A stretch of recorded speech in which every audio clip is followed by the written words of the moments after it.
I just wanted to say a quick thank you to my sweet friend Laura Barnett for letting me and my friend Leanne crash at her amazing lake house. Obviously this place is gorgeous, but Leanne and I have both been working a little bit too hard, maybe not enough downtime, so we both kind of hit this place in our lives when we're like, oh my God, I just need some rest. Can I just chill for a little bit? And so this is the perfect chill pad for the weekend. So there's a couple of bedrooms and a bathroom over here. There's a master bedroom and a bath over here.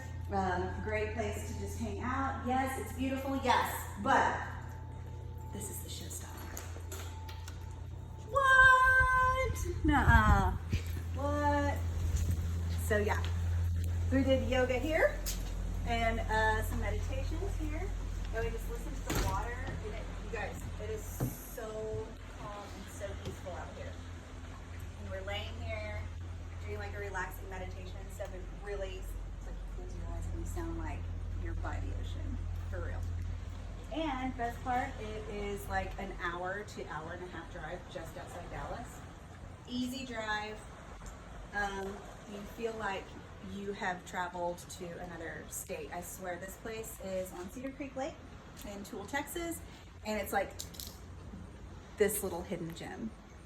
So cute. So if you're interested in a little getaway with your girls or your hubby or significant other, whoever, or just by yourself, this is a great spot. Contact my friend Laura. She's got this great location on VRBO.